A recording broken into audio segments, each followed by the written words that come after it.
O termo Império Romano refere-se ao último estágio da história da civilização romana, embora seja comumente utilizado de forma ampla para abranger toda a trajetória histórica de Roma. Esse período de aproximadamente 500 anos foi caracterizado por um governo centralizado, em que o poder estava concentrado nas mãos dos imperadores, marcando uma transição crucial na história de Roma e deixando um legado que influenciou profundamente o desenvolvimento da civilização ocidental.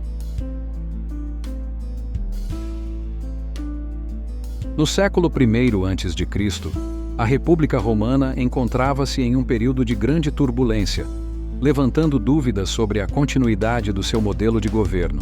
Nesse cenário, a cidade de Roma estava imersa em profunda instabilidade política e social, e uma série de eventos tumultuados evidenciaram essa crise iminente.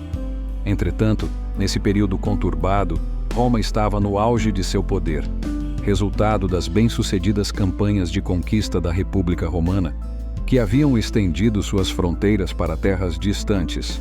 As terras sob domínio romano se estendiam desde a Península Ibérica até o Oriente Médio. Curiosamente, esse notável sucesso militar também desempenhou um papel significativo na instabilidade que Roma experimentou durante o último século antes de Cristo.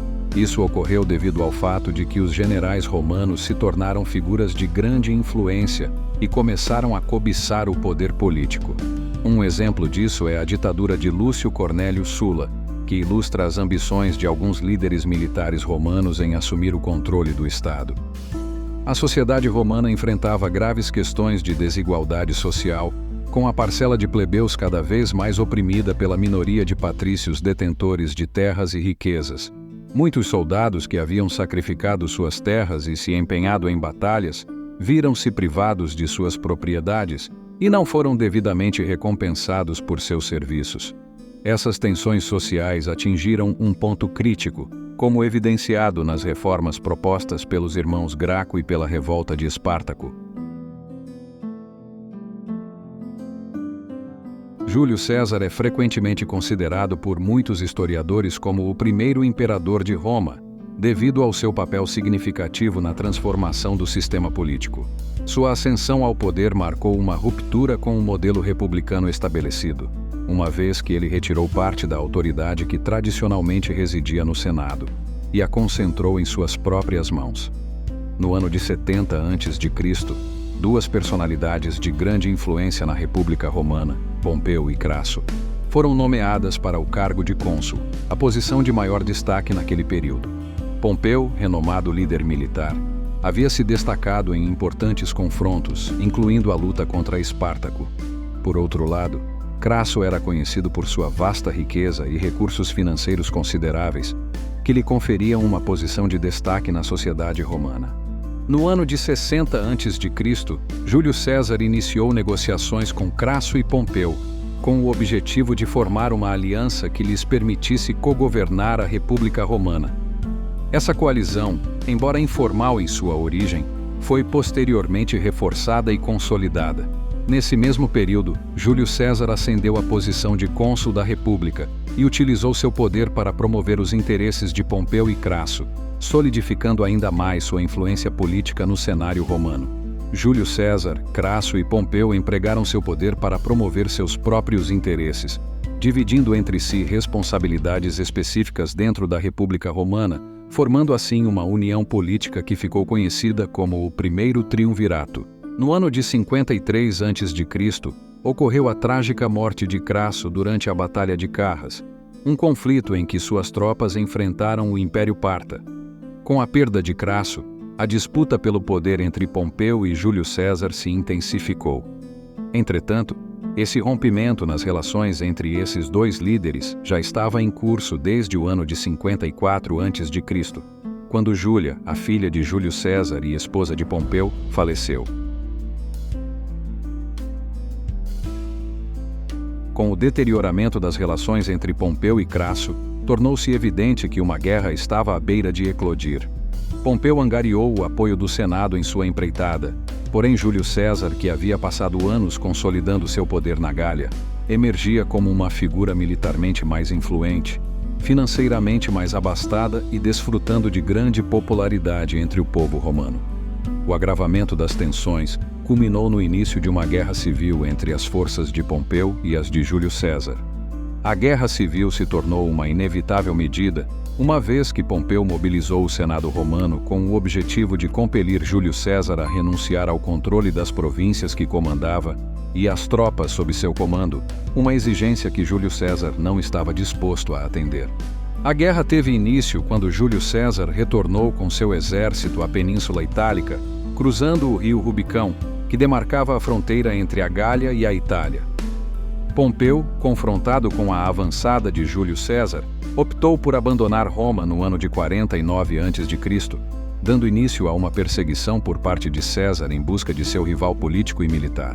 Inicialmente, Pompeu procurou refúgio na Grécia e posteriormente foi para o Egito, onde acabou sendo assassinado a mando de Ptolomeu XIII, o governante egípcio que desejava cair nas graças de César.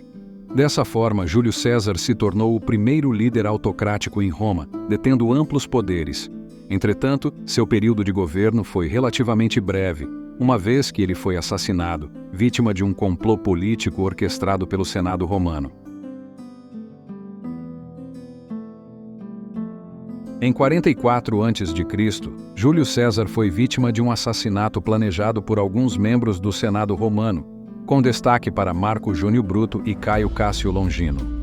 O objetivo por trás desse ato era restaurar o poder na República Romana de acordo com o modelo tradicional que prevalecia antes da ascensão de César. No entanto, o assassinato de Júlio César acabou por agravar ainda mais a instabilidade da República. Isso se deve em grande parte à imensa popularidade que César desfrutava entre o povo romano, de modo que sua morte provocou uma disseminação generalizada de descontentamento entre a população. O Senado romano expressou o desejo de conceder anistia para os conspiradores envolvidos no assassinato de César. No entanto, a intensa insatisfação que permeava a população romana impediu que esse perdão fosse efetivado. Diante desse cenário, Bruto e Cássio optaram por deixar Roma e fugiram para regiões orientais que estavam sob o domínio romano. Anos depois, os dois foram caçados e acabaram por cometer suicídio. A instabilidade política de Roma e a insatisfação da população eram dois problemas graves a serem resolvidos, e a solução encontrada foi formar, em 43 a.C., um novo triunvirato para governar o território romano. Esse novo triunvirato era composto por Marco Antônio, que mantinha uma relação próxima com Júlio César, Otávio, sobrinho e filho adotivo de César, e Lépido, o pontífice máximo de Roma. A inimizade entre Marco Antônio e Otávio selou o destino dessa aliança. Logo, o triunvirato se transformou em uma disputa sobre quem seria o novo governante da República Romana. O primeiro membro a se retirar do triunvirato foi Lépido. Em 38 a.C., o acordo foi renovado por mais 5 anos, porém, no ano de 37, Lépido foi afastado, o que resultou na divisão do poder romano entre Marco Antônio e Otávio. Essa divisão acirrou ainda mais a rivalidade entre os dois líderes. Otávio passou a governar a porção ocidental da República Romana, enquanto Marco Antônio assumiu o controle da parte oriental. Marco Antônio era casado com Otávia, a irmã de Otávio, união que ocorreu em 40 a.C., após ambos ficarem viúvos.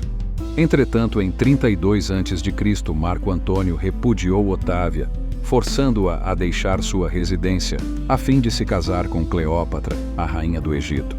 A decisão de Marco Antônio desencadeou uma nova guerra civil em Roma, uma vez que Otávio declarou guerra a Cleópatra. Otávio obteve o apoio do Senado nesse conflito, sustentando que a lealdade de Marco Antônio para com Roma havia sido comprometida devido à sua ligação com a rainha egípcia. A guerra teve seu desfecho na Batalha de Áxio, em 31 a.C., quando as tropas de Marco Antônio e Cleópatra foram derrotadas. A derrota levou ambos a cometerem suicídio, e Otávio retornou para Roma vitorioso.